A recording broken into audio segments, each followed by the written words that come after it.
नमस्कार मित्रांनो, मराठी गुरु या यूट्यूब चॅनलमध्ये तुमचं स्वागत आहे। आजच्या व्हिडिओमध्ये आपण बघणार आहोत की MPSC पोर्टलवर नवीन अकाउंट क्रिएट कसं करायचं किंवा न्यू रजिस्ट्रेशन कसं करायचं याची संपूर्ण प्रोसेस आपण या व्हिडिओमध्ये बघणार आहोत। या पोर्टलवर एकदाच अकाउंट क्रिएट केल्यानंतर तुम्ही MPSCच्या कुठल्याही पोस्टसाठी ॲप्लिकेशन करू शकतात। म्हणजेच ग्रुप ए असेल, ग्रुप बी असेल किंवा ग्रुप सी असेल, अशा कुठल्याही पोस्टसाठी तुम्ही ॲप्लिकेशन करू शकतात। परत अकाउंट क्रिएट करण्याची गरज नाही। या व्हिडिओमध्ये तुम्हाला नवीन अकाउंट क्रिएट करण्यापासून ती प्रोफाइल अपडेट करण्यापर्यंत किंवा नवीन ॲप्लिकेशन करण्यापर्यंत संपूर्ण प्रोसेस सांगणार आहे। त्यासाठी तुम्हाला हा संपूर्ण व्हिडिओ शेवटपर्यंत बघायचा आहे। तर चला मग व्हिडिओला सुरुवात करू।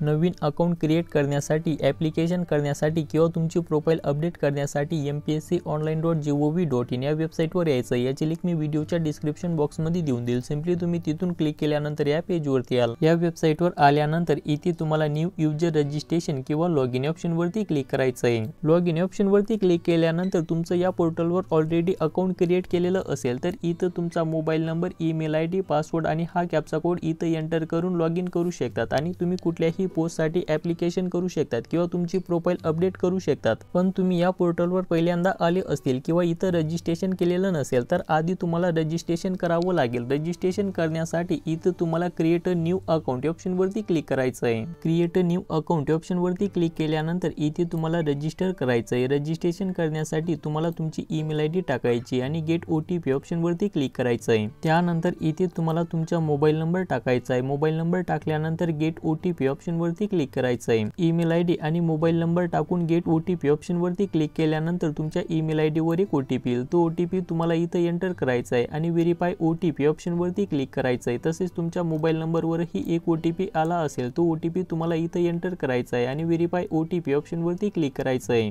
त्यानंतर तुम्हाला एक पासवर्ड क्रिएट करायचा आहे। पासवर्ड क्रिएट केल्यानंतर तुमचा पासवर्ड कन्फर्म करून घ्यायचा आहे आणि इथं तुम्हाला तुमची डेट ऑफ बर्थ या कॅलेंडर मधून सिलेक्ट करून घ्यायची। डेट ऑफ बर्थ सिलेक्ट केल्यानंतर खाली स्क्रॉल करायचं आहे। खाली स्क्रॉल केल्यानंतर इथे तुम्हाला काही प्रश्न विचारलेले तर तुम्हाला या सर्व प्रश्नांची उत्तरं द्यायची आहेत। आधी तुम्हाला विचारलेलं आहे की तुमचं लहानपणी एखादं टोपण नाव असेल तर तुम्हाला ते टोपण नाव टाकायचं आहे आणि जर तुमचं लहानपणीचं टोपण नाव नसेल तर तुम्हाला तुमचं स्वतःचं नाव टाकून घ्यायचं आहे। त्यानंतर तुमच्या लहानपणीचा एखादा तुमचा आवडता मित्र असेल तर त्या एका मित्राचं नाव टाकायचं आहे। तसेच तुम्हाला इथं तुमचा ब्लड ग्रुप टाकायचा आहे। ब्लड ग्रुप टाकल्यानंतर तुम्ही 12वी कुठल्या वर्षी पास झालात ते वर्ष तुम्हाला इथं टाकून घ्यायचं आहे। त्यानंतर तुमच्या शाळेत तुमचा एखादा आवडता शिक्षक असेल तर त्या एका शिक्षकाचं नाव तुम्हाला टाकायचं आहे। तसेच तुमचा आवडता खेळाडू असेल त्या खेळाडूचं नाव तुम्हाला इथं टाकायचं आहे आणि रजिस्टर ऑप्शनवरती क्लिक करायचं आहे। रजिस्टर ऑप्शनवरती क्लिक केल्यानंतर आपलं रजिस्ट्रेशन सक्सेसफुली झालेलं आहे। त्यानंतर इथे तुम्हाला लॉगिन करून घ्यायचं आहे। लॉगिन करण्यासाठी तुमची ईमेल आयडी किंवा मोबाईल नंबर टाकायचा आहे। त्यानंतर आता तुम्ही जो पासवर्ड क्रिएट केला तो पासवर्ड तुम्हाला इथं एंटर करायचा आहे आणि हा कॅप्चा कोड इथं एंटर करून लॉगिन ऑप्शनवरती क्लिक करायचं आहे।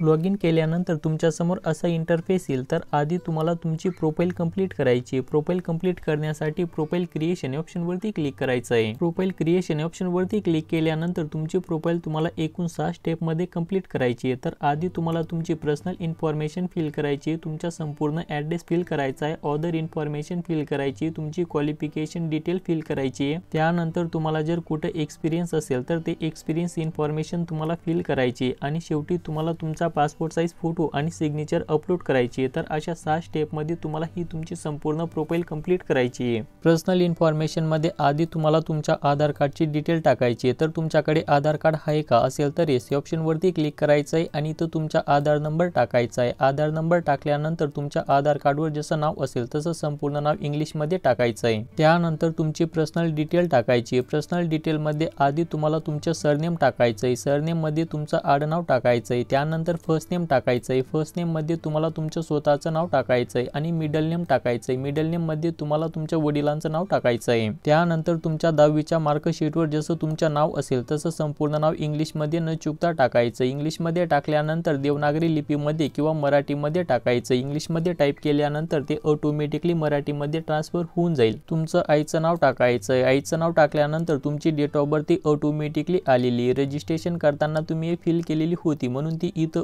ऑटोमॅटिकली आलेली. त्यानंतर तुमचं जेंडर सिलेक्ट करायचं आहे. सिलेक्ट जेंडरवरती क्लिक केल्यानंतर तुमचं जे जेंडर असेल ते जेंडर सिलेक्ट करून घ्यायचं आहे. इथं मेल फिमेल ऑदर जे असेल ते सिलेक्ट करून घ्यायचं आहे. जेंडर सिलेक्ट केल्यानंतर तुमचा मोबाईल नंबर आणि ईमेल आयडी ही ऑटोमॅटिकली आलेली आहे. रजिस्ट्रेशन करताना तुम्ही फिल केलेलं होतं म्हणून ते इथं ऑटोमॅटिकली आलेलं आहे. त्यानंतर तुमचं मॅरिटल स्टेटस सिलेक्ट करायचं आहे. सिलेक्ट मॅरिटल स्टेटस वरती मॅरिड अनमॅरिड डिव्हाइस तर तुमचे जे असेल ते सिलेक्ट करून घ्यायचं आहे. त्यानंतर खाली स्क्रॉल करायचं आहे. खाली स्क्रॉल केल्यानंतर नॅशनॅलिटी सिलेक्ट करायची. सिलेक्ट नॅशनॅलिटी वरती क्लिक केल्यानंतर इंडियन सिलेक्ट करून घ्यायचं आहे. त्यानंतर मदर टंग किंवा तुमची भाषा सिलेक्ट करायची. सिलेक्ट वरती क्लिक केल्यानंतर इथं तुम्हाला आपली मराठी भाषा सिलेक्ट करून घ्यायची आहे. तुम्ही लग्नानंतर तुमच्या नावात बदल केलेला असेल तर इथं तुम्हाला येस या ऑप्शन वरती क्लिक करायचं आहे आणि तुमचं संपूर्ण नाव हे इंग्लिश मध्ये टाकायचं आहे. आणि जर तुम्ही तुमच्या नावात बदल केलेला नसेल तर नो या ऑप्शन वरती क्लिक करायचं आहे. तुम्हाला मराठी भाषा वाचता लिहिता बोलता येत असेल तर या सर्व ऑप्शन वरती येस टिक करून घ्यायचे. येस टिक केल्यानंतर इथे तुम्हाला फिजिकल माहिती किंवा तुमची शारीरिक माहिती टाकायची आहे. शारीरिक माहितीमध्ये तुमची हाईट किती ते तुम्हाला सेंटीमीटर मध्ये टाकून घ्यायचं. इथं एक्झाम्पल दिलेलं या एक्झाम्पल नुसार तुमची हाईट टाकून घ्यायची आहे. त्यानंतर तुमचं वेट किंवा वजन किती ते तुम्हाला किलोग्राम मध्ये टाकून घ्यायचे. वजन टाकल्यानंतर तुमची छाती किती भरते ते तुम्हाला सेंटीमीटर मध्ये टाकून घ्यायचंय आणि फुगवल्यानंतर किती भरते ते तुम्हाला इथं सेंटीमीटर मध्ये टाकून घ्यायचंय. फुगवल्यानंतर कमीत कमी 5 सेंटीमीटर जास्त भरायला हवी याची तुम्हाला नोंद घ्यायची आहे. त्यानंतर तुमची कास्ट किंवा कॅटेगरी डिटेल टाकायची. सिलेक्ट कॅटेगरी वरती क्लिक केल्यानंतर तुमची जी कॅटेगरी असेल ती कॅटेगरी सिलेक्ट करून घ्यायची. इथं अनरिझर्व असेल SC ST OBC SBC तर तुमची जी कास्ट असेल ती कास्ट तुम्हाला सिलेक्ट करून घ्यायची आहे. कॅटेगरी सिलेक्ट केल्यानंतर इथे तुम्हाला तुमच्या कास्ट सर्टिफिकेट नंबर टाकायचा आहे. त्यानंतर कुठल्या जिल्ह्यातून तुम्हाला कास्ट सर्टिफिकेट इश्यू झालेला आहे तो तुमचा जिल्हा इथं सिलेक्ट करून घ्यायचा आहे. जिल्हा सिलेक्ट केल्यानंतर तुम्हाला कास्ट सर्टिफिकेट कुठल्या तारखेला भेटलेलं आहे ती तारीख तुम्हाला या कॅलेंडर मधून सिलेक्ट करून घ्यायचं आहे. त्यानंतर खाली स्क्रॉल करायचं आहे. खाली स्क्रॉल केल्यानंतर तुम्ही जर नॉन क्रिमिलियर गटामधून येत असतील तर तुम्हाला तुमची नॉन क्रिमिलियरची डिटेल टाकायची. सिलेक्ट नॉन क्रिमिलियर वरती क्लिक केल्यानंतर तुमच्याकडे नॉन क्रिमिलियर आहे का असेल तर येस या ऑप्शन वरती क्लिक करायचं आहे आणि नसेल तर नो या ऑप्शन वरती क्लिक करायचं आहे. त्यानंतर तुमच्याकडे कास्ट व्हॅलिडिटी किंवा जात वैधता प्रमाणपत्र आहे का असेल तर येस या ऑप्शन वरती क्लिक करायचं आहे आणि नसेल तर नो या ऑप्शन वरती क्लिक करायचं आहे. त्यानंतर तुम्ही दिव्यांग आहात का किंवा अपंग आहात का तर सिलेक्ट वरती क्लिक केल्यानंतर जर तुम्ही दिव्यांग असतील तर येस या ऑप्शन वरती क्लिक करायचं आहे आणि नसतील तर नो या ऑप्शन वरती क्लिक करायचं आहे. जर तुम्ही येस सिलेक्ट केलं तर तुमची दिव्यांगाची संपूर्ण डिटेल तुम्हाला इथं फिल करावी लागणार आहे. त्यानंतर तुम्हाला तुमची स्पोर्ट डिटेल टाकायची. जर तुम्ही खेळाडू असतील तर सिलेक्ट वरती क्लिक केल्यानंतर येस या ऑप्शन वरती क्लिक करायचं आहे आणि नसतील तर नो या ऑप्शन वरती क्लिक करायचं आहे. जर तुम्ही येस सिलेक्ट केलं तर तुमची स्पोर्टची संपूर्ण डिटेल तुम्हाला इथं टाकावी लागणार आहे. स्पोर्ट डिटेल एंटर केल्यानंतर तुम्हाला एक सर्व्हिसमॅनची डिटेल टाकायची. जर तुम्ही कुठल्याही फोर्स मध्ये जॉबला असतील तर सिलेक्ट वरती क्लिक केल्यानंतर येस या ऑप्शन वरती क्लिक करायचं आहे आणि तुम्ही कुठल्या फोर्स मध्ये आहात त्या फोर्सची तुम्हाला डिटेल टाकायची. आणि जर तुम्ही फोर्स मध्ये जॉबला नसतील तर सिलेक्ट वरती क्लिक केल्यानंतर नो या ऑप्शन वरती क्लिक करायचं आहे. त्यानंतर तुम्ही महाराष्ट्रात कुठं गव्हर्नमेंट जॉबला असतील किंवा कुठं जॉबला असतील तर त्याची संपूर्ण डिटेल टाकायची. तर तुम्ही महाराष्ट्रात गव्हर्नमेंट जॉबला आहात का असतील तर येस या ऑप्शन वरती क्लिक करायचं आहे आणि नसतील तर नो या ऑप्शन वरती क्लिक करायचं आहे. त्यानंतर तुम्ही BMC मध्ये जॉबला आहात का तर सिलेक्ट वरती क्लिक केल्यानंतर जर तुम्ही जॉबला असतील तर येस या ऑप्शन वरती क्लिक करायचं आहे आणि जॉबला नसतील तर नो या ऑप्शन वरती क्लिक करायचं आहे. तसेच तुम्ही बेस्ट मध्ये जॉबला आहात का तर सिलेक्ट वरती क्लिक केल्यानंतर जर जॉबला असतील तर येस या ऑप्शन वरती क्लिक करायचं आहे आणि जॉबला नसतील तर नो या ऑप्शन वरती क्लिक करायचं आहे. त्यानंतर तुमच्या डोमिसाइल सर्टिफिकेटची डिटेल टाकायची किंवा तुमच्या अधिवास प्रमाणपत्राची डिटेल टाकायची. तर तुम्ही महाराष्ट्र राज्याचे रहिवासी आहात का किंवा महाराष्ट्र राज्याची डोमिसाइल सर्टिफिकेट आहे का असेल तर येस या ऑप्शन वरती क्लिक करायचं आहे आणि नसेल तर नो या ऑप्शन वरती क्लिक करायचं. येस केल्यानंतर तुम्हाला तुमची डोमिसाइलची संपूर्ण डिटेल टाकावी लागणार आहे. त्यानंतर ऍडिशनल रिझर्वेशन मध्ये तुम्ही अतिरिक्त राखीव वर्गामधून येत असतील तर सिलेक्ट वरती क्लिक केल्यानंतर येस या ऑप्शन वरती क्लिक करायचं. येस वरती क्लिक केल्यानंतर तुम्ही कुठल्या वर्गामधून येतात तर त्याची संपूर्ण डिटेल तुम्हाला टाकायची आहे. जर तुम्ही प्रकल्पग्रस्तामधून येत असतील तर सिलेक्ट वरती क्लिक केल्यानंतर येस या ऑप्शन वरती क्लिक करायचं आहे. तुमचं सर्टिफिकेट नंबर टाकायचं आहे आणि कधी इश्यू झालं त्याची दिनांक तुम्हाला इथं सिलेक्ट करून घ्यायची. आणि जर तुम्ही प्रकल्पग्रस्तामधून येत नसतील तर नो वरती क्लिक करायचं आहे. तसेच तुम्ही भूकंपग्रस्त रिझर्वेशन मधून येत असतील तर सिलेक्ट वरती क्लिक केल्यानंतर येस या ऑप्शन वरती क्लिक करायचं आहे. इथं तुमच्या सर्टिफिकेट नंबर टाकायचा आहे. ते कुठल्या तारखेला इश्यू झालं ती दिनांक तुम्हाला इथं सिलेक्ट करून घ्यायची. आणि जर तुम्ही भूकंपग्रस्तामधून येत नसतील तर सिलेक्ट वरती क्लिक केल्यानंतर नो या ऑप्शन वरती क्लिक करायचं आहे. तुम्ही ग्रॅज्युएट पार्ट टाइम एम्प्लॉय आहात का तर असतील तर येस या ऑप्शन वरती क्लिक करायचं आहे. इथे तुम्हाला तुमचा एम्प्लॉयमेंट नंबर एंटर करायचा आहे. ती कुठल्या तारखेला इश्यू झालं ती दिनांक तुम्हाला इथं सिलेक्ट करून घ्यायची. आणि आणि जर तुम्ही ग्रॅज्युएट पार्ट टाइम एम्प्लॉय नसतील तर सिलेक्ट वरती क्लिक केल्यानंतर नो ऑप्शन वरती क्लिक करायचं आहे। त्यानंतर ऑर्फन डिटेल मध्ये तुम्ही अनाथ आहात का किंवा तुमच्याकडे अनाथ सर्टिफिकेट आहे का, जर असेल तर येस ऑप्शन वरती क्लिक करायचं आहे आणि नसेल तर नो ऑप्शन वरती क्लिक करायचं आहे। ही संपूर्ण डिटेल फिल केल्यानंतर सेव्ह ऑप्शन वरती क्लिक करायचं आहे। सेव्ह ऑप्शन वरती क्लिक केल्यानंतर इथं तुम्ही बघू शकतात की आपली पर्सनल इन्फॉर्मेशन सक्सेसफुली सेव्ह झालेली आहे। त्यानंतर आपल्याला सेकंड स्टेप कंप्लीट करायची। सेकंड स्टेप मध्ये तुमच्या संपूर्ण ऍड्रेस इन्फॉर्मेशन फिल करायची आहे। मित्रांनो, प्रोफाइल क्रिएट करत असताना येस नो ऑप्शन सिलेक्ट होत नाही किंवा बाकीची माहिती ओपन होत नाही, तर अशा वेळेस तुम्हाला तुमची प्रोफाइल ही मोझिला फायरफॉक्स ब्राउझर मध्ये क्रिएट करायची। तिथे तुम्हाला कुठल्याही पद्धतीचा प्रॉब्लेम येणार नाही याची तुम्हाला नोंद घ्यायची आहे। ऍड्रेस मध्ये आधी तुम्हाला तुमचा संपूर्ण परमनंट ऍड्रेस किंवा कायमस्वरूपीचा पत्ता टाकायचा आहे। तर ऍड्रेस करण्यासाठी फर्स्ट लाईन, सेकंड लाईन आणि थर्ड लाईन अशा 3 लाईनींमध्ये तुमचा संपूर्ण ऍड्रेस एंटर करायचा आहे। लँडमार्क मध्ये काहीही फिल करण्याची गरज नाही, हे ऑप्शनल आहे, इथं नाही पण फिल केलं तरी चालेल। त्यानंतर इथे तुम्हाला आपलं महाराष्ट्र राज्य सिलेक्ट करून घ्यायचं आहे। राज्य सिलेक्ट केल्यानंतर तुमचा जिल्हा सिलेक्ट करायचा आहे, तालुका सिलेक्ट करायचा आहे, तुमचं गाव किंवा सिटी सिलेक्ट करायची आणि पिनकोड टाकायचा आहे। पिनकोड टाकल्यानंतर जर तुमचा परमनंट ऍड्रेस आणि करंट ऍड्रेस सेम असेल तर सेम ॲज अबव ऑप्शन वरती टिक करायचं आहे। त्यानंतर तुमचा संपूर्ण परमनंट ऍड्रेस इथं ऑटोमॅटिकली एंटर होऊन जाईल आणि जर तुमचा परमनंट ऍड्रेस आणि करंट ऍड्रेस हा वेगवेगळा असेल तर इथं तुम्हाला तुमचा संपूर्ण करंट ऍड्रेस एंटर करायचा आहे आणि सेव्ह या ऑप्शन वरती क्लिक करायचं आहे। सेव्ह केल्यानंतर अदर इन्फॉर्मेशन फिल करायची। अदर डिटेल मध्ये तुम्हाला हे सर्व ऑप्शन इथे नो सिलेक्ट करून घ्यायचं आहे किंवा तुमच्यावर कधी काही केस वगैरे झालेली असेल तर त्या पद्धतीने तुम्हाला इथे येस नो सिलेक्ट करून घ्यायचं आहे। शक्यतो तुम्हाला हे सर्व ऑप्शन इथे नो सिलेक्ट करून घ्यायचं आहे। नो सिलेक्ट केल्यानंतर सेव्ह ऑप्शन वरती क्लिक करायचं आहे। त्यानंतर क्वालिफिकेशन इन्फॉर्मेशन किंवा तुमची शैक्षणिक माहिती टाकायची। शैक्षणिक माहिती टाकताना आधी तुम्हाला तुमच्या 10वीची किंवा SSC ची संपूर्ण डिटेल टाकायची आहे। क्वालिफिकेशन टाइप वरती क्लिक केल्यानंतर इथं तुम्हाला SSC सिलेक्ट करून घ्यायचं आहे। नेम ऑफ क्वालिफिकेशन मध्ये ही SSC सिलेक्ट करून घ्यायचं आहे। सब्जेक्ट सिलेक्ट करण्याची गरज नाही। त्यानंतर स्टेट मध्ये तुम्हाला आपलं महाराष्ट्र राज्य सिलेक्ट करून घ्यायचं आहे। स्टेट सिलेक्ट केल्यानंतर बोर्ड किंवा युनिव्हर्सिटी सिलेक्ट करायचं आहे। सिलेक्ट बोर्ड वरती क्लिक केल्यानंतर इथं तुम्हाला स्टेट बोर्ड सिलेक्ट करून घ्यायचं आहे किंवा तुमची दुसरी कुठली युनिव्हर्सिटी असेल किंवा बोर्ड असेल ते बोर्ड तुम्हाला सिलेक्ट करून घ्यायचं आहे। त्यानंतर क्वालिफिकेशन स्टेटस सिलेक्ट करायचं आहे। सिलेक्ट क्वालिफिकेशन स्टेटस वरती क्लिक केल्यानंतर पास आहेत किंवा अपीयर आहात ते तुम्हाला सिलेक्ट करून घ्यायचं आहे।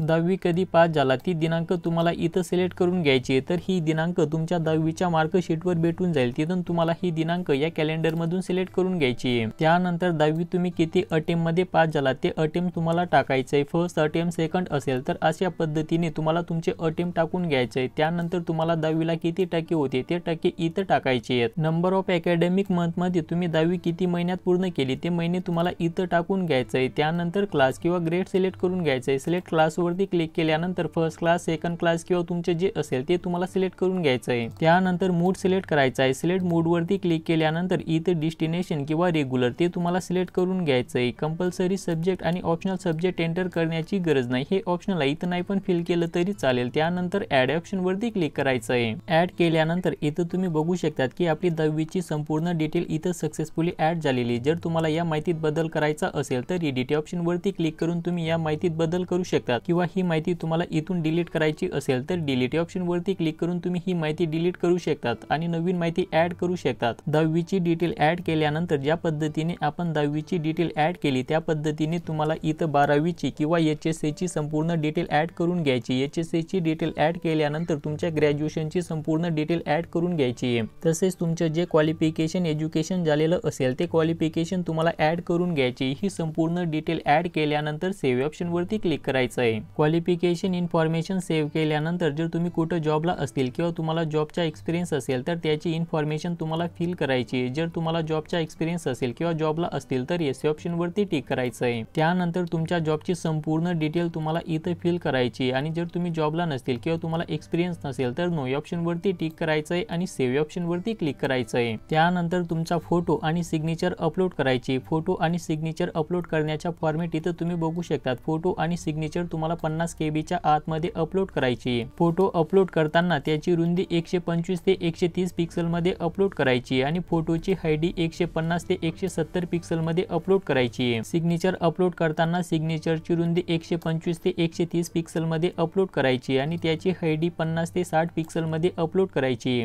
जर तुम्हाला तुमचा फोटो आणि सिग्नेचर रिसाइज करायची असेल तर या वेबसाईटवर यायचं। याची लिंक मी व्हिडिओच्या डिस्क्रिप्शन बॉक्स मध्ये देऊन देईल। सिंपली तुम्ही तिथून क्लिक केल्यानंतर या पेजवर वरती याल। या पेज वरती आल्यानंतर इमेज टूल ऑप्शन वरती क्लिक करायचं आहे। त्यानंतर इमेज रिसाइज ऑप्शन वरती क्लिक करायचं आहे। इमेज रिसाइज ऑप्शन वरती क्लिक केल्यानंतर सिलेक्ट इमेज ऑप्शन वरती क्लिक करायचं आहे। त्यानंतर तुम्हाला जो फोटो किंवा सिग्नेचर रिसाइज करायची असेल तो फोटो सिलेक्ट करून घ्यायचा आहे आणि ओपन ऑप्शन वरती क्लिक करायचं आहे। ओपन केल्यानंतर विड्थ मध्ये किंवा रुंदीमध्ये 125 ते 130 पिक्सल टाकून घ्यायचं आहे आणि हाईट मध्ये किंवा उंचीमध्ये 150 ते 170 च्या मध्ये तुम्हाला पिक्सल टाकून घ्यायचं आहे आणि रिसाइज इमेज ऑप्शन वरती क्लिक करायचं आहे। रिसाइज इमेज ऑप्शन वरती क्लिक केल्यानंतर हा फोटो 4.5 KB मध्ये कन्वर्ट झालेला आहे। जर तुम्हाला याची KB वाढवायची असेल तर इथून तुम्हाला क्वालिटी वाढवायची आहे। त्यानंतर अप्लाय ऑप्शन वरती क्लिक करायचं आहे। अप्लाय ऑप्शन वरती क्लिक केल्यानंतर इथं तुम्ही बघू शकता की हा फोटो 8.25 KB मध्ये कन्वर्ट झालेला आहे। त्यानंतर डाउनलोड ऑप्शन वरती क्लिक करून हा फोटो डाउनलोड करून घ्यायचा आहे। अशाच पद्धतीने तुम्हाला तुमची सिग्नेचर ही रिसाइज करून घ्यायची। त्यानंतर तुमचा फोटो आणि सिग्नेचर अपलोड करायची आहे। फोटो अपलोड करण्यासाठी इथे फोटो अपलोड मध्ये तुम्हाला चूज फाइल ऑप्शन वरती क्लिक करायचं आहे। त्यानंतर तुम्हाला तुमचा जो फोटो अपलोड करायचा असेल तो फोटो सिलेक्ट करून घ्यायचा आहे आणि ओपन ऑप्शन वरती क्लिक करायचं आहे। ओपन केल्यानंतर इथं तुम्ही बघू शकता की आपला फोटो हा सक्सेसफुली अपलोड झालेला आहे। त्यानंतर तुमची सिग्नेचर अपलोड करायची आहे। सिग्नेचर अपलोड करण्यासाठी चूज फाइल ऑप्शन वरती क्लिक करायचं आहे। चूज फाइल ऑप्शन वरती क्लिक केल्यानंतर इथे तुम्हाला तुमची सिग्नेचर सिलेक्ट करून घ्यायची आहे। सिग्नेचर सिलेक्ट केल्यानंतर ओपन ऑप्शन वरती क्लिक करायचं आहे। ओपन केल्यानंतर इथं तुम्ही बघू शकता की सिग्नेचर ही सक्सेसफुली अपलोड झालेली आहे। त्यानंतर सेव्ह ऑप्शन वरती क्लिक करायचं आहे। आय हिअरबाय ऑप्शन वरती टिक करायचं आहे। Submit and lock profile option वरती क्लिक करायचं आहे। Submit and lock profile option वरती क्लिक केल्यानंतर आपली profile successfully submit and lock होऊन जाईल। जर तुम्हाला तुमची प्रोफाइल अपडेट करायची असेल किंवा तुम्हाला तुमच्या प्रोफाइल मध्ये बदल करायचा असेल तर माय अकाउंट ऑप्शन वरती क्लिक करायचं आहे। माय अकाउंट ऑप्शन वरती क्लिक केल्यानंतर अपडेट किंवा अनलॉक प्रोफाइल ऑप्शन वरती क्लिक करायचं आहे। त्यानंतर तुमची ईमेल आयडी आणि मोबाईल नंबरवर एक ओटीपी येईल। तो ओटीपी टाकून तुम्हाला व्हेरीफाय करून घ्यायचा आहे आणि सबमिट ऑप्शन वरती क्लिक करायचं आहे। सबमिट केल्यानंतर प्रोफाइल अपडेट करण्यासाठी किंवा प्रोफाइल करेक्शन करण्यासाठी प्रोफाइल क्रिएशन ऑप्शन वरती क्लिक करायचं आहे। त्यानंतर तुम्हाला ज्या स्टेप मध्ये बदल करायचा असेल त्या स्टेप वरती क्लिक करून तुम्ही तुमच्या प्रोफाइल मध्ये अपडेट किंवा करेक्शन करू शकतात। त्यानंतर तुम्हाला MPSC च्या कुठल्याही पोस्ट साठी ऍप्लिकेशन करायचं असेल म्हणजेच ग्रुप A असेल, ग्रुप B असेल किंवा ग्रुप C असेल अशा कुठल्याही पोस्ट साठी ऍप्लिकेशन करायचं असेल तर ऑनलाइन ऍप्लिकेशन ऑप्शन वरती क्लिक करायचं आहे। ऑनलाइन ऍप्लिकेशन ऑप्शन वरती क्लिक केल्यानंतर MPSC च्या ज्या ऍडव्हर्टाइज आलेल्या आहेत त्या संपूर्ण ऍडव्हर्टाइज तुमच्या समोर दिसतील। खाली स्क्रॉल केल्यानंतर महाराष्ट्र राजपत्रित नागरी सेवा संयुक्त पूर्व परीक्षा 2024 च्या जागा निघालेल्या आहेत। जर तुम्हाला ही या ऍडव्हर्टाइज साठी ऍप्लिकेशन करायचं असेल तर व्ह्यू ऑप्शन वरती क्लिक करायचं आहे। व्ह्यू ऑप्शन वरती क्लिक केल्यानंतर इथं तुम्ही बघू शकता की स्टार्टिंग डेट कुठली आहे आणि लास्ट डेट कुठली ते तुम्ही इथं पाहू शकता। चलन करण्याची डेट कोणती ते तुम्ही संपूर्ण डिटेल इथं पाहू शकता। त्यानंतर चेक एलिजिबिलिटी ऑप्शन वरती क्लिक करायचं आहे।